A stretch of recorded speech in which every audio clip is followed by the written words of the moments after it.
এবছর মেহেরপুর, কুষ্টিয়া, ঝিনাইদহ, চুয়াডাঙ্গা ও যশোর জেলার গম ক্ষেত ব্লাস্ট ভাইরাসে আক্রান্ত হওয়ায় বিরাট ক্ষতির মুখে কৃষক। এ বিষয়ে কৃষি উন্নয়ন কর্পোরেশনের জিএম নূর মোহাম্মদ জানান, গম ক্ষেতে এই রোগ দেখা দেওয়ায় কৃষকদের উৎপাদিত গম বীজ হিসেবে ব্যবহার না করার পরামর্শ দেওয়া হচ্ছে।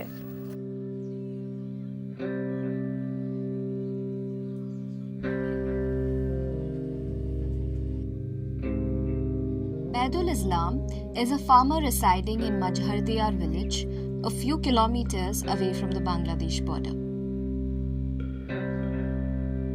This is one of the many villages where wheat cultivation within 5 kilometers from the Bangladesh border was banned.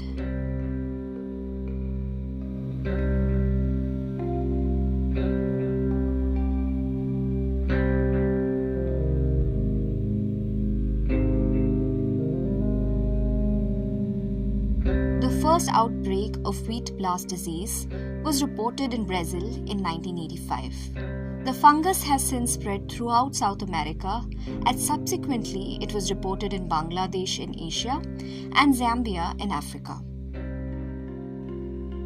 Bangladesh has a 4,096 kilometers border with India, of which 2,217 kilometers is with West Bengal. Over 8,000 acres of farmland in Murshidabad and Nadia districts came under the jurisdiction of the ban, also known as wheat holiday. Down to Earth decided to visit some of these villages on the border to see what's happening on ground.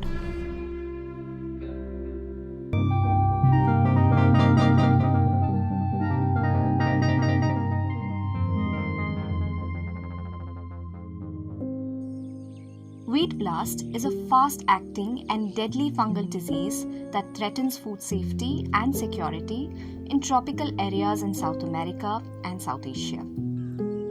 Wheat blast can damage the grain in less than a week from the development of the first symptoms, leaving farmers no time to act.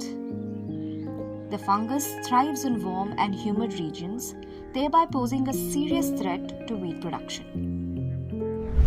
In 2016, it first entered Asia through Bangladesh and has impacted around 15,000 hectares of land in 8 districts, reducing yield on average by as much as 51% in the affected fields. Since then, the wheat blast disease has drawn increasing attention, considering its potentiality of further spreading to neighboring countries, namely India, Pakistan, and China, which are all major wheat producers and where wheat is used as one of the major staple food crops for billions of inhabitants. The period of that wheat holiday has come to an end in India. But even now, the state agricultural department is not in favor of resuming wheat production in these places. Jaulangi, situated around 200 kilometers from Kolkata, was one among the many villages in Murshidabad where the wheat cultivation was put on hold. मैं अभी खड़ा हूँ जौलंगी सरकापड़ा BOP मधुबना में। वो आगे बांग्लादेश है, ये India है। गांव में पूरा पेड़ लग दिया, कोला का पेड़। The farmers had to resort to other means during this time, including trying different crop patterns. 20 साल से पहले से हम लोग खेती बाड़ी कर रहा था, तो खेती हम लोग गेहूं करता था, चना करता था, मसूर कर रहा था। ये भारत कहाँ से आया क्या नहीं आया ये हम लोग को पता नहीं। गेहूं का जमीन में जितना गेहूं था पूरा ख़त्म हो गया था भारत में। 1 किलो भी चाची का घर में गया नहीं गेहूं। सारे आदमी खाना नहीं खाया, कोई 1 दिन 2 दिन 4 दिन 5 दिन ऐसे खाना नहीं मिला। उस टाइम हम लोग का गांव का आदमी कोई एक घर का 2 आदमी था, एक आदमी चला गया केरला, दिल्ली, बॉम्बे, महाराष्ट्र में। अभी कुछ भी कोई आदमी केला का पेड़ लगा रहा है, कोई भी आदमी पैसा नहीं है इसलिए ज़मीन खाली फिर रखा है।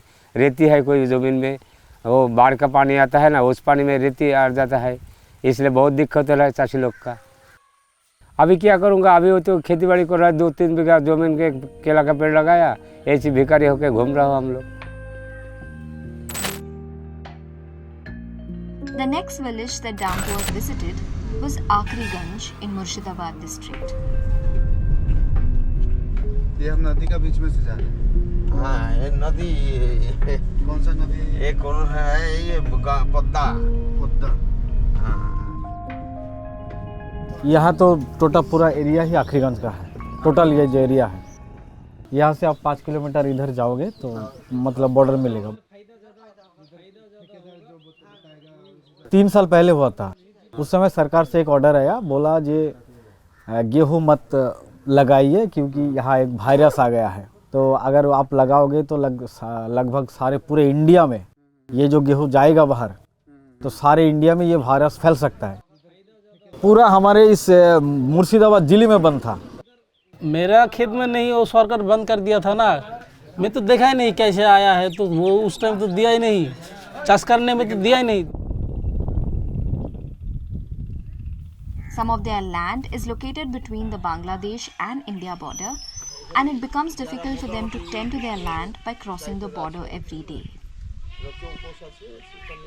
उस टाइम पे दिक्कतें बहुत सारी थी। यहाँ की जो लोग हो गेहूं के ऊपर निर्भर है, ज़्यादातर लोग रोटियाँ खाते हैं। उस समय रोटी मिला नहीं था, फिर भी सरकार की तरफ से थोड़ा बहुत दिया गया था गेहूं, मतलब आटा का पैकेट रेशन में दिया गया था। एक फसल नष्ट हो जाएगा, नहीं होगा तो ज़मीन में तो दिक्कत तो होगा ना। उस टाइम क्या करेगा, तो गरीब आदमी क्या करेगा, बाहर तो जाना पड़ेगा, पैसा इनकम करने के लिए तो बाहर काम करना जाना पड़ेगा। अगर उस टाइम घर में वो फसल होता था, गेहूँ होता था, तो बाहर नहीं जाता। उसके बाद जो पाट का सीजन आता है, पाट मतलब जूट कहते हैं, वो चालू हुआ। फिर किसी ने सब्जी लगाया, किसी ने आलू का चाष किया, किसी ने बैंगन का चाष किया, ऐसा बहुत सारे हैं ना। अभी तो गेहूँ चालू है और 2 साल ही बंद था बस, अभी ठीक ठाक है।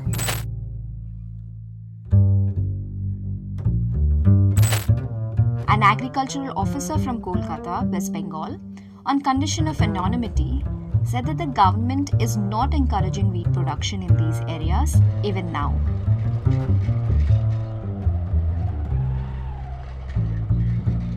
Majhardiyar was the next village that Down to Earth visited. In 2016, wheat blast-like symptoms were observed on the crops of Baidul Islam, because of which his crops, along with the rest of the farmers in the village, had to be burnt down. पता चला बोलता तो गेहूँ थोड़ा काला हो जाएगा और थोड़ा मोटा नहीं होगा, उसमें जो दाना होगा भरपूर नहीं होगा और 2 दिन से पूरा सूख जाएगा। गांव में वो जो हुमकी दिया है, जो गेहूँ बुनेगा तभी वो ट्रैक्टर लेके ऐसे चार्ज दे देगा, इसलिए किसान लोग सब डर गया। कोई ये खाली रख दिया, छोड़ दिया, कोई वही मसूर टसूर डाला, ऐसा करके 3 साल गुजरा किसान लोग। Baidul has been growing jute, lentils, and other vegetable crops instead of wheat since then. The agricultural officer stated that the prohibition on wheat cultivation prompted the experimentation with alternative crops. In recent years, the state government has also promoted new hybrid maize and pulse varieties, resulting in an increase in crop cultivation. According to the official, the change in cropping patterns is not likely to impact national wheat security, since the state contributes less than 1% to the total wheat production in the country. But for a farmer, it's about much more. It's about their means of everyday living and sustenance. This year, after many long years, Baidul, like many other farmers, has sown wheat in his land.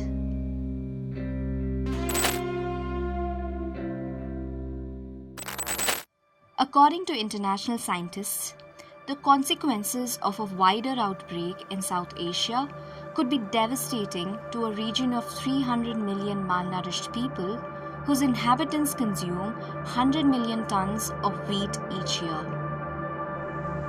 Crores of people can reach the brink of starvation due to this, and in such a situation, efforts should be made to eliminate this pathogenic wheat blast before it's too late.